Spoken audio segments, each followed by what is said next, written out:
आज का हमारा वीडियो जो सैटरडे को हमारा टेस्ट सीरीज चलती है उत्तराखंड की 100 नंबर की, उससे रिलेटेड है।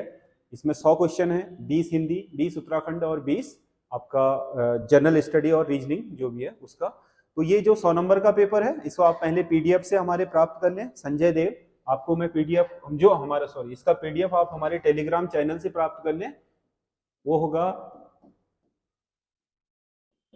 संजय देव क्लासेस करके जो हमारा टेलीग्राम चैनल है उससे प्राप्त कर लें आप। तो ये आपका जो हमारा टेलीग्राम चैनल है इसमें इसकी पूरे 100 नंबर की पीडीएफ है, वहां से आप इसको सॉल्व कर लें, उसके बाद मिलान यहां कर लें। ये वीडियो मैं केवल आपके आंसर की और जो एक्सप्लेनेशन है जिनमें जरूरी है उनसे संबंधित बना रहा हूं। तो आप लोगों को यहां से पता चल जाएगा कि आपका कितना सही है। उसके बाद मिलान करके हमें कमेंट्स बॉक्स पर जरूर लिखें कि आपके कितने नंबर आ रहे हैं, क्योंकि ऑलमोस्ट आपको ये नजर आएगा कि हमारा जो पेपर का पैटर्न है, क्वेश्चन की जो फॉर्मेटिंग है, उसके विकल्प रखने का जो तरीका है, आपको यूके ट्रिपल एससी और यूके पीएससी के बिल्कुल समकक्ष नजर आएगा। और मैं ये मान के चलता हूं कि अगर इसको आप 70 प्लस कर ले रहे हैं तो आपका बहुत अच्छा स्कोर है और आप रेस में बने हुए हैं। और हमारे 10 पेपर करने के बाद आपको खुद ही रियलाइज होने लग जाएगा कि आपकी तैयारी बहुत शानदार है, बहुत ही उच्च स्तरीय गुणवत्तापूर्ण पेपर है। हाँ, अगर कहीं पर कोई एक आध क्वेश्चनों में कहीं गलती होती है तो आप सजेशन कमेंट बॉक्स पर लिख सकते हैं। बाकी हमने सारा ध्यान रखा है कि किसी भी तरह की कोई खामी ना हो पेपर में। तो क्वेश्चन शुरू कर रहे हैं। पहला जो हमारा है सामान्य हिंदी। और हाँ, बहुत सारे बच्चों के फिर उसमें कमेंट आते हैं कि सर आपका कोचिंग इंस्टीट्यूट कहाँ है। तो हमारा कोचिंग इंस्टीट्यूट उत्तराखंड के चंपावत जिले में लोहाघाट में है। और दूसरी चीज, मेरा नाम संजय देव है और मैं ही इस क्लास को पढ़ाता हूँ। मैं अकेले ही इसको कंटिन्यू कर रहा हूँ। पिछले 10-12 सालों से मैं इस क्षेत्र में हूँ और लगातार लोहाघाट में पढ़ाई करा रहा हूँ। तो बहुत लंबा अनुभव है टीचिंग के क्षेत्र में मेरा। मतलब 2 साल मैंने देहरादून में पढ़ा है, पहले 2009 से लेकर के 11 तक, फिर 12 से लेकर के अब 23 तक 11 साल मुझे लोहाघाट में हो गए हैं। तो यही लोहाघाट में ही क्षेत्रीय मैंने सोचा कि इसी क्षेत्र के जो युवा हैं उनको पढ़ाया जाए। लेकिन आज दूरस्थ क्षेत्र में जो रहने वाले बच्चे हैं उनकी वजह से हम यूट्यूब पर भी आ गए, नहीं तो मेरी क्लासेस आपके वैसे ही चलती हैं। और जो हमारे बैच होते हैं, मैं हर किसी परीक्षा के हिसाब से नहीं बैच बनाता कि ये फॉर्म निकला उसके हिसाब से। मेरी जीएस की क्लासेस, उत्तराखंड हिंदी और रीजनिंग की क्लासेस कंटिन्यू चलते रहती हैं और उसी में मैं सारे हैंड राइटिंग में नोट्स भी बनवाता हूं और उसी में आपका डेप्थ में पढ़ा देता हूं। एक बार सिलेबस पूरा करने के बाद आपका उत्तराखंड का हर पेपर के लिए, पीसीएस के लिए, क्योंकि मेरे क्लास के बच्चे पीसीएस भी निकाल रहे हैं, मेरे क्लास के बच्चे आपके समूह गौ का भी निकाल रहे हैं, कांस्टेबल का भी निकाल रहे हैं, बैठते सब कंबाइंड हैं, लेकिन अपने अपने स्तर से पढ़ाई कर लेते हैं मेंस के लिए। फिर उसके बाद हम दोबारा से कराते हैं, या इंटरव्यू की तैयारी है वो दोबारा से कराते हैं। बाकी जो ऑब्जेक्टिव टाइप की क्लास होती है वो कॉमन होती है सारी क्लासेस। और संजय देव के नाम से ही जानते हैं, तो मेरा तो कोई ऐसा बोर्ड वगैरह भी नहीं लगा हुआ है, केवल क्लास है और उसमें कोई ऐसी मार्केटिंग भी नहीं है मेरी। बस संजय देव नाम से अगर लोहाघाट में किसी से भी पूछोगे चंपावत में, लोहाघाट में, तो वो आपको आसानी से बता देगा कि कौन है। और बाकी लगभग हर विभागों में हमारे यहाँ पर स्टूडेंट हैं, तो आप वहाँ भी पता करोगे तो आपको पता चल जाएगा कि मैं कौन हूँ या कब से पढ़ा रहा हूँ।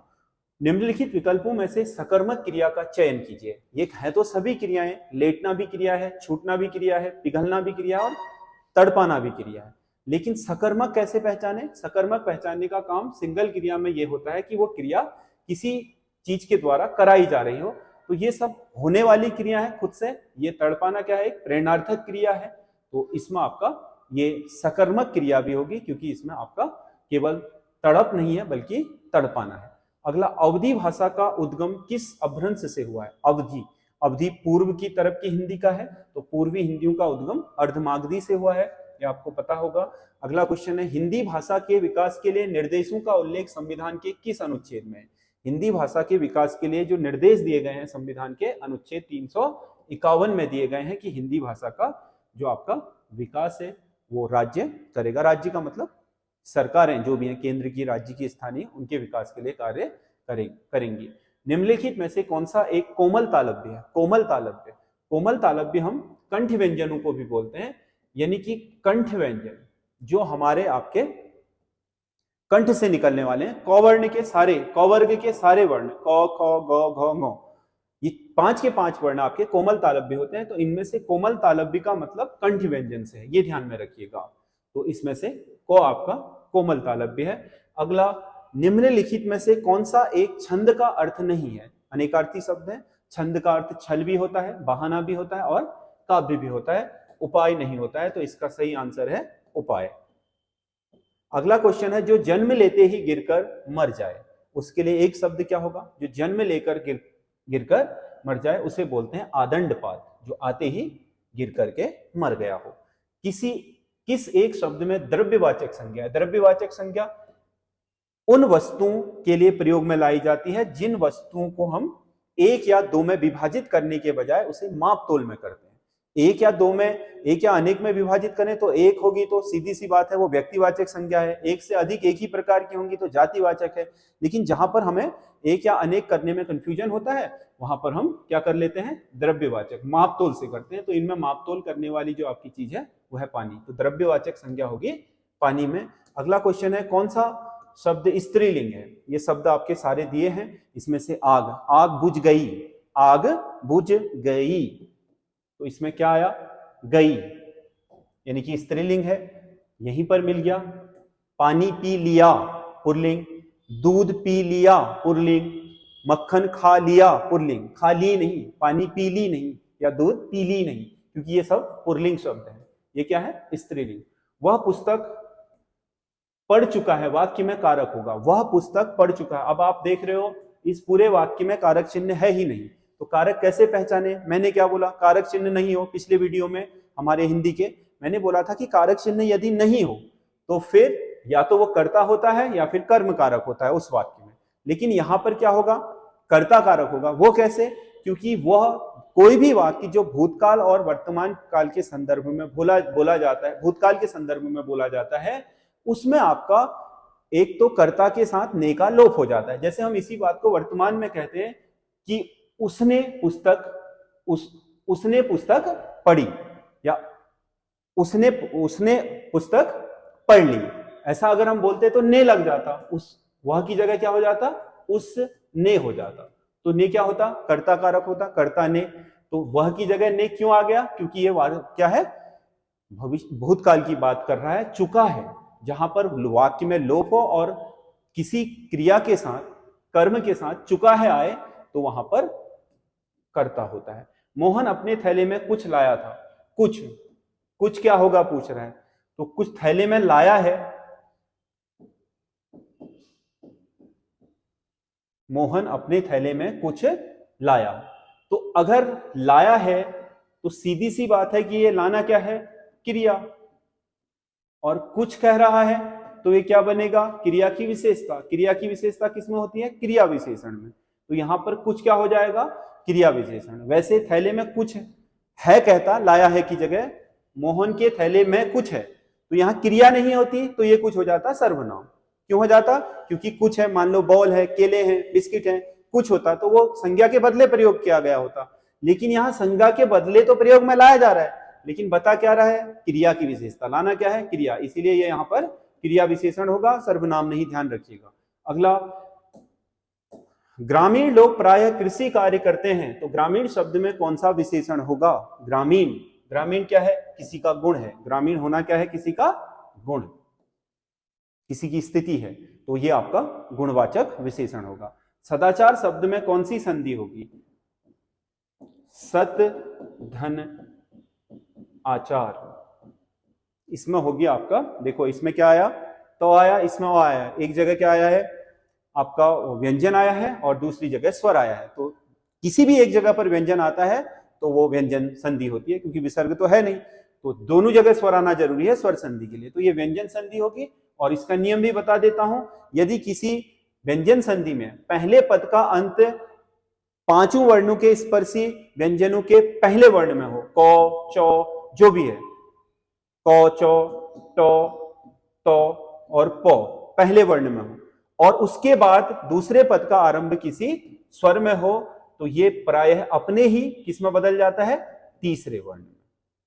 ये किस में बदल जाएगा? चौ छौ जौ में बदल जाएगा, टौ ठौ डौ में बदल जाएगा, तौ थौ दौ में बदल जाएगा, पौ फौ बौ, बौ में बदल जाएगा, यानी कि ये तो किस में बदल गया है, दो में, इसीलिए वो क्या बन गया, सद धन आचार बराबर सदाचार। तो ये आपका व्यंजन संधि होगी। अगला क्वेश्चन है, कौन सा एक प्रत्यय रहित शब्द है, राष्ट्रीय, राष्ट्र शब्द से बना है, ई प्रत्यय लगा है। पैतृक, पितृ से बना है, पितृ में इक लगाने से पैतृक बना है, तो इक प्रत्यय लगा है। नवीन, नव से बना है, ईन लगा करके नवीन। सुंदर अपने आप में क्या है, अपने आप में प्रत्यय रहित शब्द है, क्योंकि अपने आप में ही पूर्ण है, इसमें कोई प्रत्यय प्रयोग में नहीं गया है। अधिकरण तत्पुरुष में पहला पद प्रधान होता है, दूसरा पद प्रधान होता है, दोनों पद प्रधान होते हैं, कोई पद प्रधान नहीं होता है। देखो जो तत्पुरुष समास होता है, तत्पुरुष अधिकरण तत्पुरुष समास होता है या तत्पुरुष समास होता है, सारे के सारे तत्पुरुषों में दूसरा पद ही प्रधान होता है। जैसे राजपुत्र कहा इसने ना, तो अगर इसे तोड़ेंगे तो किसकी बात कर रहा है, राजा का पुत्र। तो किसकी बात करी इसने, बताइए, पुत्र की बात करी है या राजा की, राजा के पुत्र की ना, तो दूसरा पद प्रधान होगा। गगन चुंबी, गगन को चूमने वाला, ना कि गगन, तो दूसरा पद ही प्रधान होगा हर तत्पुरुष में।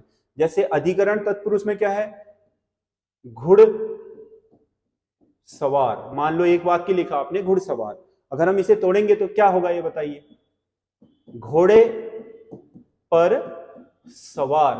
घोड़े की बात कर रहा है या सवार की, सवार की। तो पर क्या है, मैं पर पे में क्या होता है, अधिकरण, क्या होता है, अधिकरण। तो ये क्या है, अधिकरण तत्पुरुष समास है, दूसरा पद प्रधान, सवार की बात हो रही है ना कि घोड़े की। अगला क्वेश्चन है,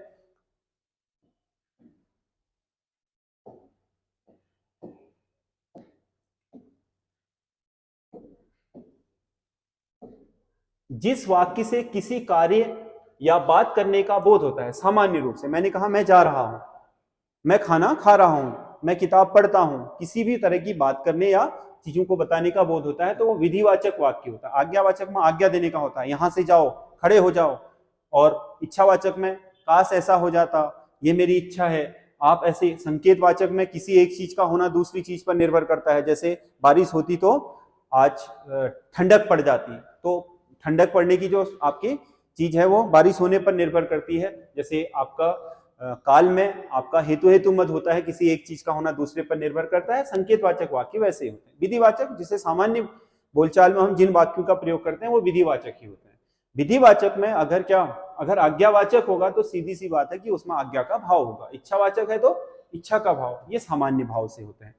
उद्धरण चिन्ह से पूर्व प्राय कौन सा चिन्ह प्रयोग किया जाता है, उद्धरण चिन्ह, इन्वर्टेड कॉमा। जैसे आप कहते हो तिलक ने, तिलक ने, तिलक ने कहा, अब क्या लिखा, स्वराज मेरा जन्म सिद्ध अधिकार है, आपने ऐसे लिखा, तो इसे लिखते हो आप किसमें, डबल इन्वर्टेड कॉमा में। लेकिन कहा से बात क्या लगाओगे, क्या कह रहा है, उद्धरण चिन्ह से पूर्व प्राय है, किन का प्रयोग किया जाता है, किसका प्रयोग किया जाता है बताओ, अल्प विराम का। अगर यहां पर ये बिंदु लग जाए तो ये तो अर्ध विराम हो जाता है, ये क्या है, अल्प विराम, यानी कि कॉमा का। तो ये सही आंसर है इसका। अगला क्वेश्चन है, आंख के अंधे गांठ के पूरे का सही अर्थ है। आंख का अंधा गांठ का पूरा, यानी कि मूर्ख है लेकिन पैसे वाला, धनवान है, तो ये सही होगा इसका। पहला साहित्य अकादमी पुरस्कार किसे दिया गया था, किस वर्ष दिया गया था साहित्य अकादमी, सबसे पहला 1935 में दिया, 1955 में दिया गया था। माखनलाल चतुर्वेदी को आपके क्या थी, हिम तरंगिणी, इसके लिए दिया गया था। जयद्रथ वध किसकी रचना है, जयद्रथ वध मैथिली शरण गुप्त की रचना है। अगला लास्ट क्वेश्चन है हिंदी में, ऐश्वर्य का विलोमार्थक होगा, ऐश्वर्य का क्या होगा विलोमार्थक, अनैश्वर्य, क्या होगा, अनैश्वर्य। तो ये 20 हिंदी है। अब हम अगले टॉपिक में जा रहे हैं। अगला टॉपिक हमारा रीजनिंग सामान्य अध्ययन का है। तो पहला क्वेश्चन है, एक कंप्यूटर सिस्टम के लिए विस्तार क्षमता प्रदान करता है, एक कंप्यूटर को विस्तार क्षमता क्या प्रदान करता है, उसके स्लॉट क्या प्रदान करते हैं, स्लॉट। अगला क्वेश्चन है,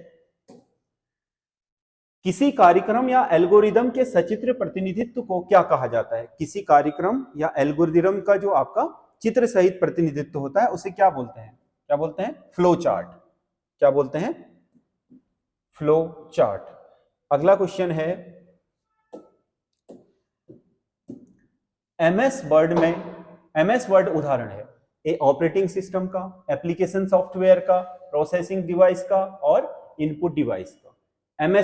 एमएस वर्ड विशेषकर आपके टाइपिंग या आपके जो लिखने के लिए बनाया गया है वो सब।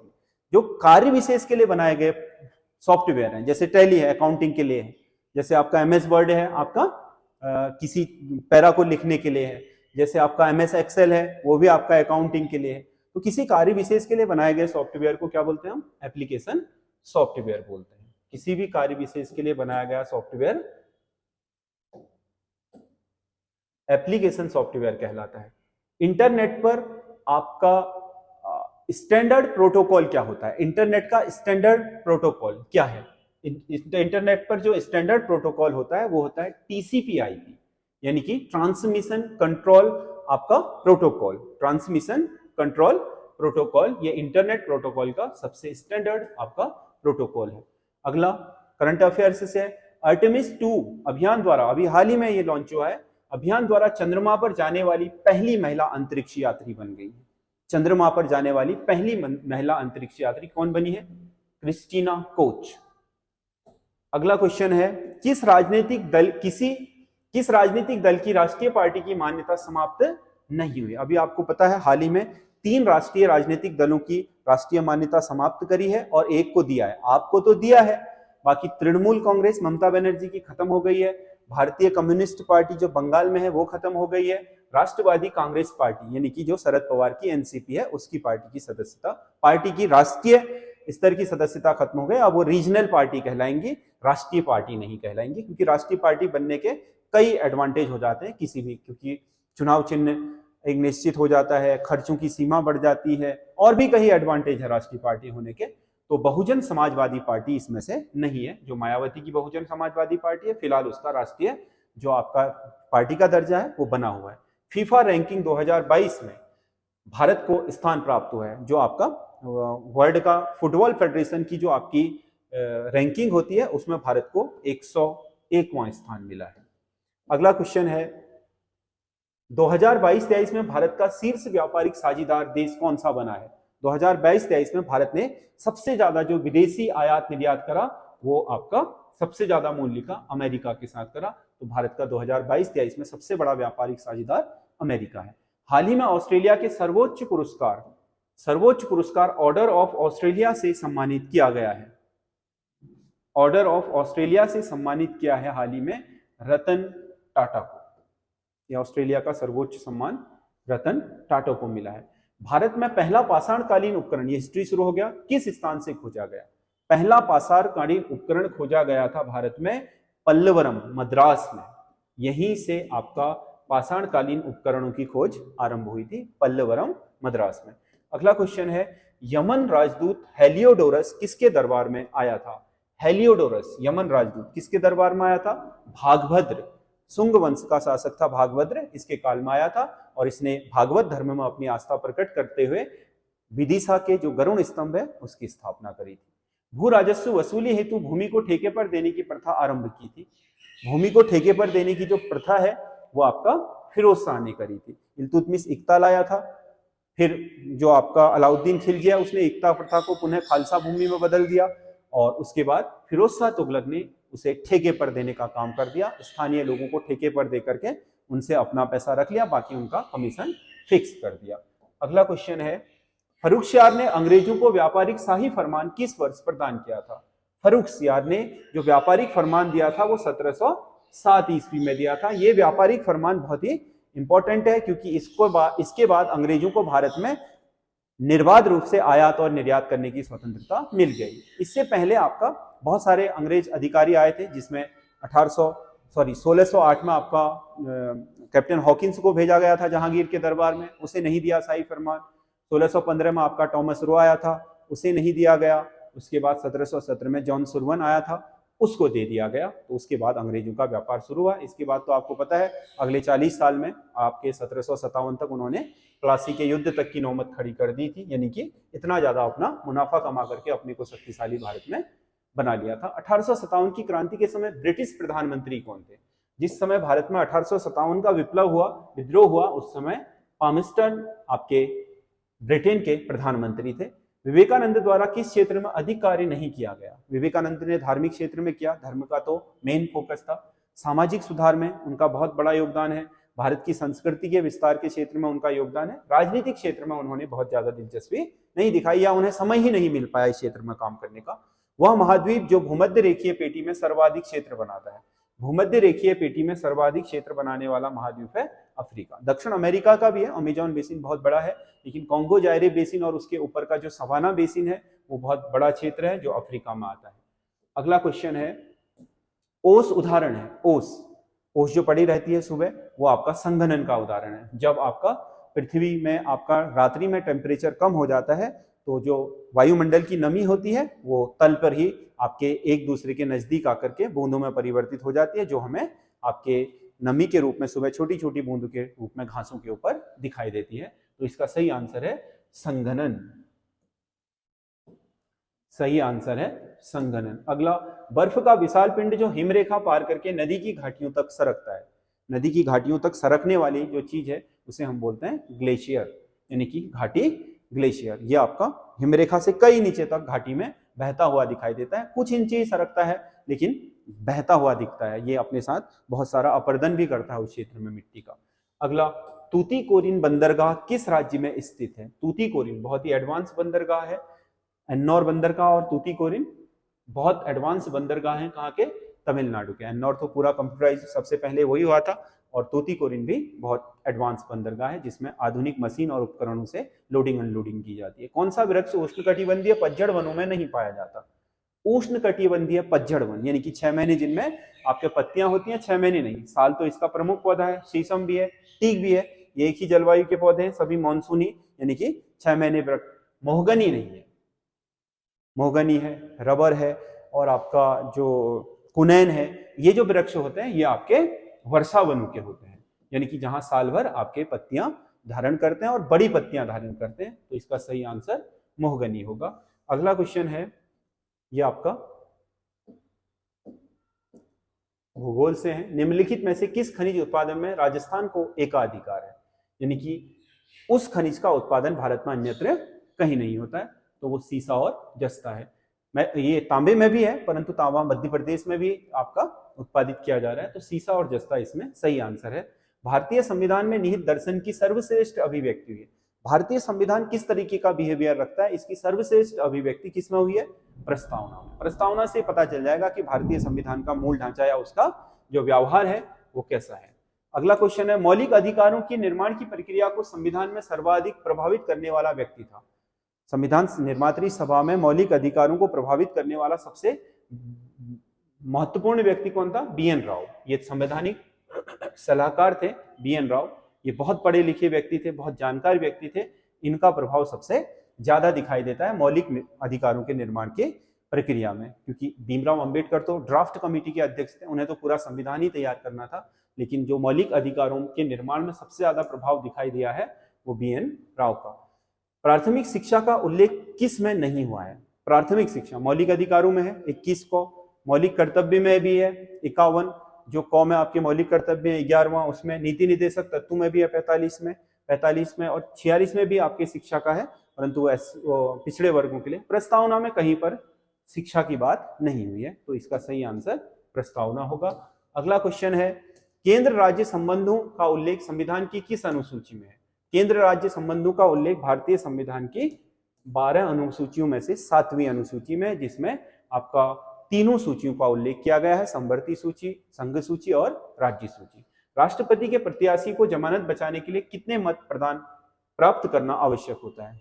कितने मत पड़े हैं? उसका 1/6, नहीं तो उसकी जमानत राशि जब्त हो जाती है। 1/6 का मतलब कुल वैध मतों का, जैसे 100 पड़े हैं टोटल, तो राष्ट्रपति को कम से कम इतने मत लाने आवश्यक हैं, यानी कि 17 मत लाएगा तभी उसकी जमानत बचेगी, 16 से नीचे लाएगा तो जमानत जब्त हो जाएगी। अगला क्वेश्चन है, चावल पकाने में सर्वाधिक समय लगेगा। कहां लगेगा चावल पकाने में सर्वाधिक समय? जहां वायुदाब सबसे कम होगा, क्योंकि वायुदाब अगर उच्च होगा तो दाब के उच्च होने के कारण कथनांक क्या होगा? बॉइलिंग पॉइंट बढ़ जाएगा, यानी कि पानी देर से वाष्पीकृत होना शुरू होगा। नहीं तो अब अगर हम कुकर खुले बर्तन में पानी रखेंगे तो थोड़ा सा टेम्परेचर होगा 50 डिग्री, तो वो भाप भर के उड़ने लग जाएगा। ढक्कन लगा देंगे तो वो भाप तो 50 में बनने लगेगी लेकिन उड़ नहीं पाएगी, 60 तक टेम्परेचर जाएगा। टेम्परेचर जितनी जल्दी ऊपर जाएगा, जितनी ऊपर जाएगा पकना उतना आसान हो जाएगा। इसीलिए जहां वायुदाब ज्यादा होगा वहां चीजें जल्दी पकेंगी, क्योंकि इसी सिद्धांत पर प्रेशर कुकर भी काम करता है। जहां पर वायु का दाब आपके बर्तन के ऊपर ज्यादा होगा वहां पकने में कम समय लगेगा, जहां कम होगा वायु दाब वहां ज्यादा समय लगेगा। तो इसका मतलब सबसे अधिक समय कहां लगेगा इसमें से? एवरेस्ट में। यहाँ वायु दाब सबसे कम होगा, क्योंकि पृथ्वी समुद्र तल से ऊपर या नीचे जाने में इसमें कमी और वृद्धि हो जाती है। बीसीजी का टीका किस में लगाया जाता है? बीसीजी बेसिलस सीरम ग्रोथ बोलते हैं इसको। ये टीका बहुत इंपॉर्टेंट होता है, बच्चों को भी दिया जाता है, छोटे बच्चों को, या यक्षमा या इसे आप बोल सकते हो टीबी ट्यूबरक्लोसिस के लिए दिया जाता है, रोग प्रतिरोधक क्षमता डेवलप करने के लिए। किसी कंपनी का वास्तविक स्वामित्व किसके पास होता है? कोई भी कंपनी हो जो आपके मार्केट में लिस्टेड हुई है उसका वास्तविक स्वामित्व हमेशा इक्विटी शेयर होल्डर्स के पास, समता अंशधारकों के पास रहेगा। अगला क्वेश्चन है, महालनोबिस समिति का संबंध किससे है? महालनोबिस भारत में आजादी के बाद आपके राष्ट्रीय आय का आकलन करने के लिए बनाई गई पहली समिति थी महालनोबिस समिति। इसके बाद ही आपका जो हमारा भारत में राष्ट्रीय आय के लिए केंद्रीय सांख्यिकी संगठन बनाया गया, इन्हीं की सिफारिश पर बना था।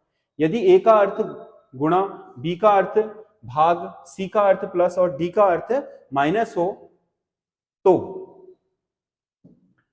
ये जो आपका इक्वेशन दी है तो इसका मीनिंग क्या होगा? देखो हम इसे वैसे लिख लेते हैं 21, 3, 6, कभी भी इसको आप पहले ऐसे लिख लिया करो 2। अब चिन्हों के स्थान पे रख लो। देखो सी का मतलब क्या है? सी का अर्थ है प्लस। फिर देखो क्या आया है? डी, डी का अर्थ क्या है? डी का अर्थ है माइनस। फिर क्या आया है? ए का अर्थ क्या है? ए का अर्थ है गुणा।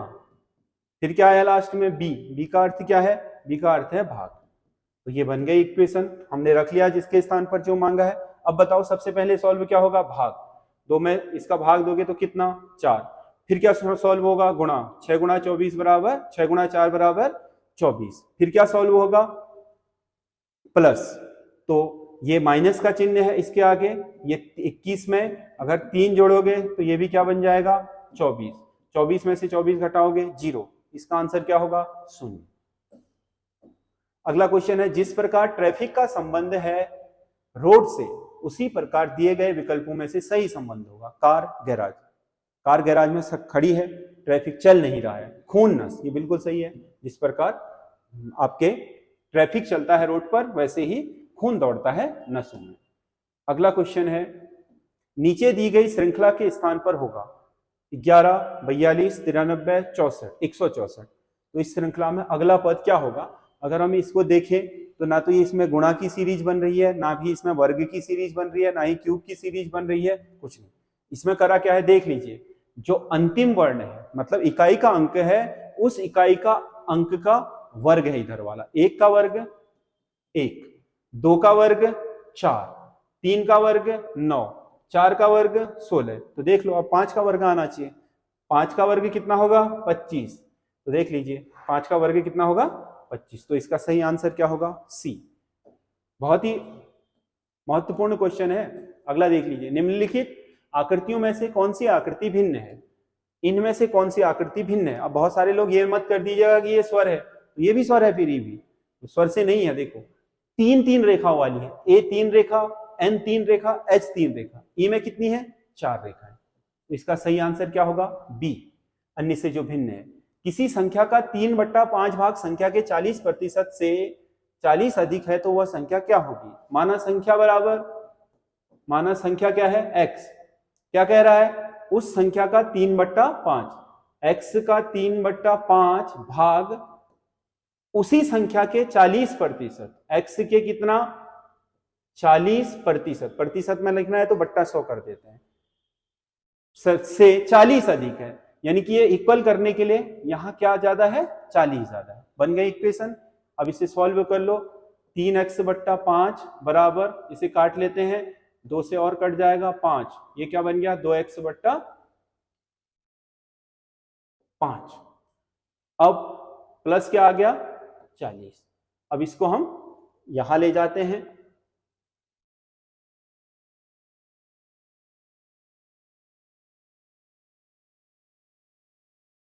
इसको इधर ले आते हैं, 3x बट्टा 5 माइनस 2x बट्टा 5। अब ये बन गया आपका 5। 3x में से अगर 2x घटा देते हैं तो ये बन जाता है x, और ये आ जाता है 40। तो x बराबर ये हो जाएगा आपका 200। तो वह संख्या क्या है 200। अगला क्वेश्चन है, कश्मीर को 7285314 लिखा जाए तो उसी कूट भाषा में ये जो आपका वर्ण दिए हैं इनको क्या लिखा जाएगा। तो देखने से ही पता चल रहा है कि ये जो आपका क्या है, इसी को उल्टा कर दिया है। तो इसी देखो, इसको उल्टा कर दिया है यहां से RIMHSAK, यानी कि ये उल्टा है, तो इसी को हम यहां उल्टा कर देते हैं इसी को। तो देख लेंगे मिलान करके।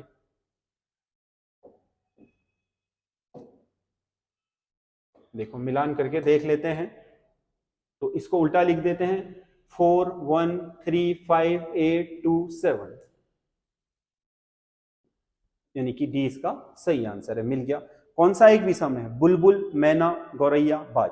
कौन सा विषम लग रहा है, सभी पक्षी हैं, सभी उड़ते हैं, सबकी एक जैसी विशेषता है, लेकिन बुलबुल होती है, मैना भी मादा है, गौरैया भी होती है, सबका मादा के रूप में उपयोग किया जाता है, यानी कि स्त्रीलिंग स्त्रीलिंग स्त्रीलिंग। बाज होती है नहीं, होता है, यानी कि पुरलिंग। तो इसका सही आंसर क्या होगा, बाज। अगला क्वेश्चन है, एक संख्या के वर्गमूल में 20 जोड़ने पर यदि 30 प्राप्त होता है, संख्या का वर्गमूल कितना रहा होगा बताओ। 30 माइनस 20 बराबर 10। वर्गमूल 10 है तो वर्ग कितना रहा होगा, 10 का वर्ग बराबर कितना होता है 100। तो वो संख्या क्या होगी वगैरह, 100 होगी। 100 का वर्गमूल कितना 10, 10 में 20 जोड़े कितना आ गया 30।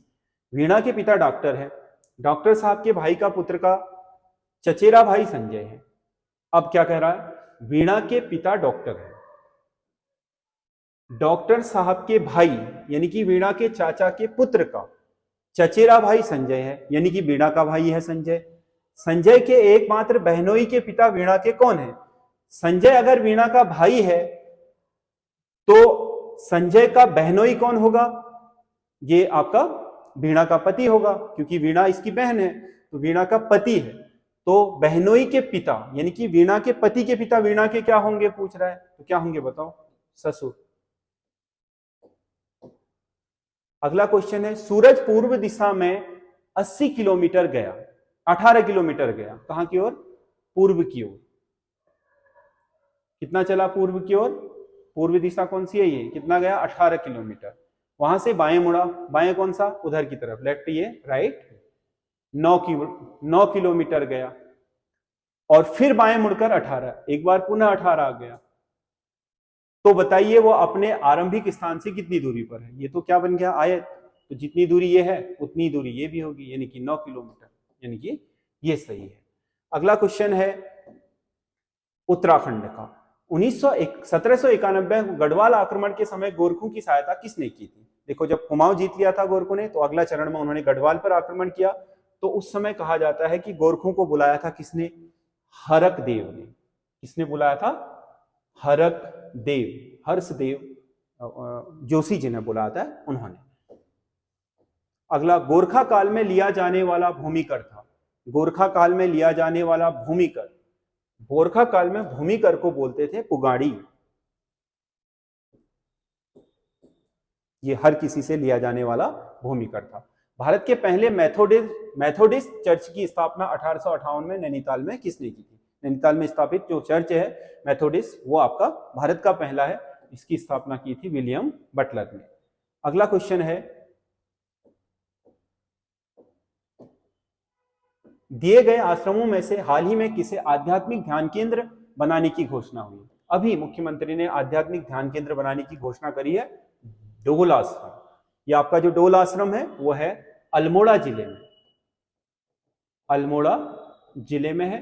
बहुत ही बड़ा आपका यहाँ पर श्री यंत्र स्थापित किया गया है, बहुत बड़ा आपका जो एशिया का सबसे बड़ा यंत्र है। तो यहाँ पर डोल आश्रम आपके अल्मोड़ा के पहले पहले आपका ये आश्रम है और बहुत बड़े घान बांझ के जंगलों के बीच है, बहुत अच्छा क्षेत्र है, शांतिपूर्ण। तो इसे आध्यात्मिक केंद्र बनाए जाने की, नारायण आश्रम तो पहले से ही आध्यात्मिक केंद्र के रूप में डेवलप है, डोल आश्रम को बनाया जा रहा हो।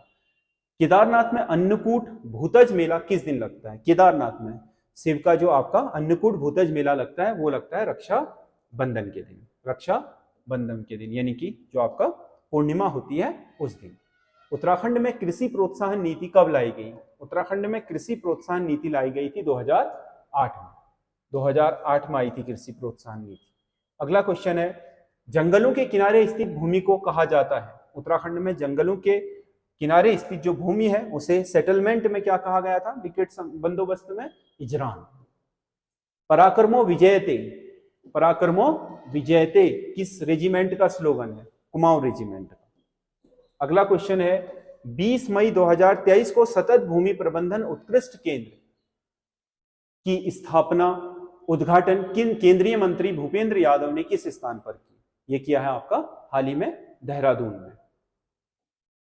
उत्कृष्ट केंद्र जिसे कहा जाता है उत्तराखंड में सतत भूमि प्रबंधन के लिए, मतलब सस्टेनेबल आपका जो लैंड डेवलपमेंट है उसके लिए इसका उद्घाटन हुआ। उत्तराखंड राज्य कर भवन कहाँ है? उत्तराखंड राज्य का कर भवन है पौड़ी के श्रीनगर में। अगला क्वेश्चन है, कुमाऊं की 10वीं बंदोबस्त रिपोर्ट, जो कुमाऊं की 10वीं बंदोबस्त या सेटलमेंट रिपोर्ट थी वो किसने बनाई थी? तो वो बनाई थी गूंज ने। गूंज नहीं है, गूंज, गूंज। अगला, वीर केसरी नामक रचना किसकी है? वीर केसरी जो आपके जौनसार बाबर के पहले अमर शहीद हैं, उन पर जो पहली आपकी कविता लिखी थी वो पंडित शिवराम ने लिखी थी, वीर केसरी नाम से। अगला क्वेश्चन है, उत्तराखंड के लिए दिल्ली से पहली वंदे भारत एक्सप्रेस रेल किस दिन चलाई गई? वंदे भारत उत्तराखंड में आपका दिल्ली से देहरादून के लिए चल रही है, तो इसको पहली बार चलाया गया था 25 मई 2023 को, 25 मई 2023 को। किस जनजाति में विवाह पूर्व पिंठा संस्कार होता है? मांगजांगी और पिंठा संस्कार विवाह से पहले किसमें होता है? राजी जनजाति में। अगला, 2011 की जनगणना में अल्मोड़ा का लिंगानुपात कितना था? 2011 जनगणना में सबसे ज्यादा लिंगानुपात वाला जिला है अल्मोड़ा, और इसका जो लिंगानुपात है वो प्रति 1000 पुरुषों पर 1139 था, रिकॉर्ड, बहुत ही शानदार। हाल ही में किस व्यक्ति को हिमालय प्रहरी सम्मान दिया गया? हिमालय प्रहरी सम्मान हाल ही में दिया गया विजय धड़धारी को। विजय धड़धारी का क्षेत्र क्या है? उनका है बीज बचाओ आंदोलन। इन्होंने बहुत बड़े पैमाने पर उत्तराखंड की जो स्थानीय प्रजातियां हैं उनके बीजों के संरक्षण में बहुत महत्वपूर्ण भूमिका निभाई है, इसलिए इन्हें बीज संरक्षण के क्षेत्र में बहुत उपलब्धियां प्राप्त हैं। उसके अलावा क्योंकि उत्तराखंड के बीज बचा रहे हैं तो सीधी सी बात है कि हिमालय के आपके क्षेत्र में जो एनवायरमेंट है उसको बचाने में इनकी महत्वपूर्ण भूमिका है, क्योंकि यहाँ की स्थानीय प्रजातियां ही यहाँ के लिए सबसे सुटेबल हैं, तो इन्हें हिमालय प्रहरी सम्मान दिया गया है। कौन सा वाद्य यंत्र घन वाद्य यंत्र नहीं है? घन वाद्य यंत्र यानी कि जो आपका धातु का नहीं होता, करताल होता है, धतीमा, मंजीरा भी आपका होता है, खजड़ी भी होता है, ये आपके हिला करके धातुओं से आवाज निकाली जाती है। धतीमा क्या है? चर्म वाद्य यंत्र, चर्म वाद्य यंत्र। अगला, उत्तराखंड के गांवों को बीमारियों से बचाने के लिए नंदा देवी के दूतों का पूजन क्या कहलाता है? नंदा देवी के दूतों का पूजन करना क्या कहलाता है? सारा पर्व। क्या कहलाता है? सारा पर्व। अगला, मठाला रिद्धि सिद्धि गोसाई किस चंद शासक के गुरु थे? उद्योग चंद्र के। रिद्धि सिद्धि गोसाई आपके उद्योग चंद्र के गुरु थे। अगला, नैनीताल बोट हाउस क्लब की स्थापना किस वर्ष हुई थी? बहुत ही क्या है आपका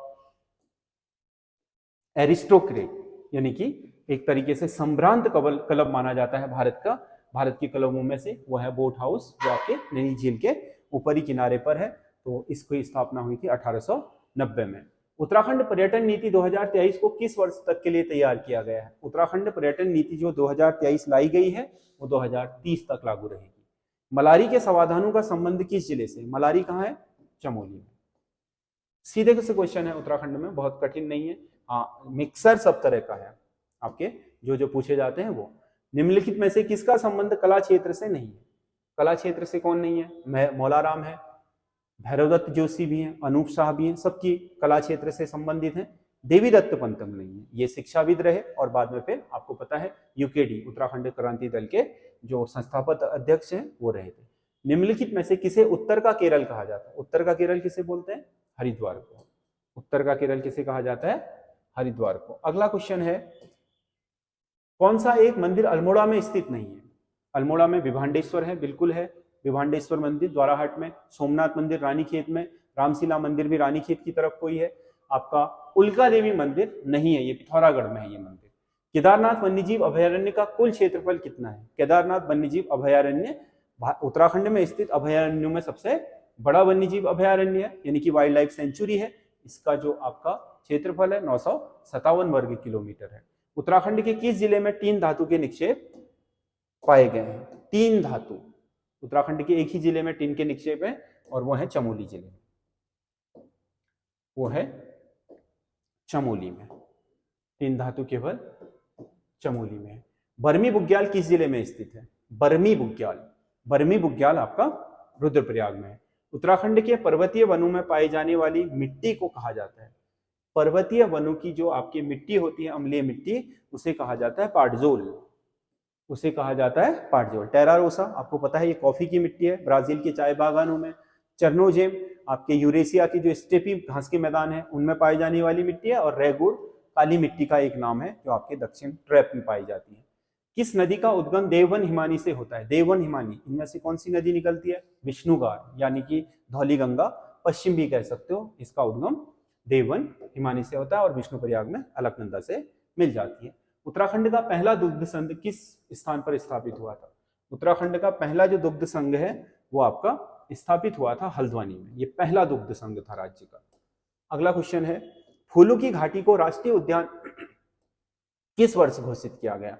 राष्ट्रीय उद्यान घोषित हुआ था फूलों की घाटी 1982 में और यूनेस्को की साइट में मिला इस 2005 में। तो हमारा आंसर ये सही है। दिव्य सरोवर ताल किस जिले में है? दिव्य सरोवर हरिद्वार जिले की एक झील है। अगला क्वेश्चन है, पवार शासन काल में राजधानी की सुरक्षा का जिम्मा किसका होता था?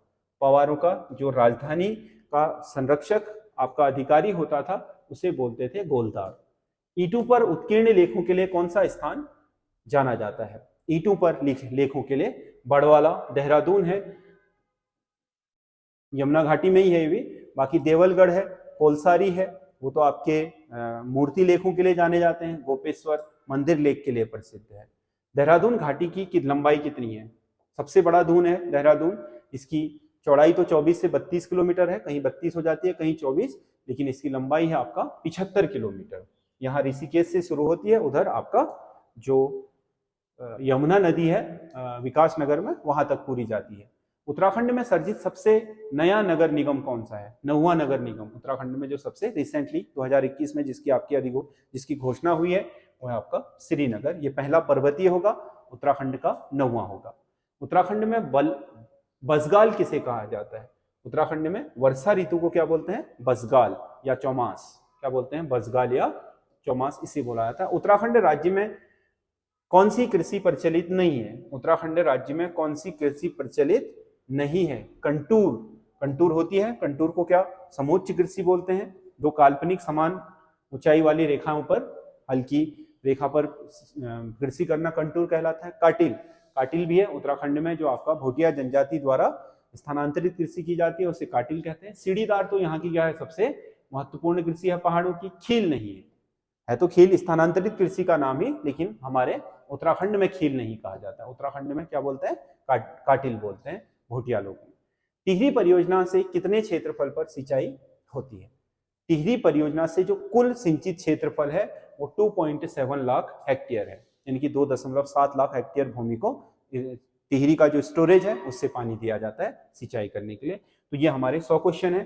मैंने बहुत कम आपके उस समय में इसको समेटने का प्रयास किया है। आप लोग इस पर कमेंट कीजिएगा कि आपको कैसा लगा है और अपने नंबर डालिएगा। जिनका स्कोर अच्छा हो रहा है वो भी डालिए, जिनका स्कोर कम है वो भी डालिए। पहले आप लोग PDF इसकी हमारे टेलीग्राम चैनल से प्राप्त कर लें।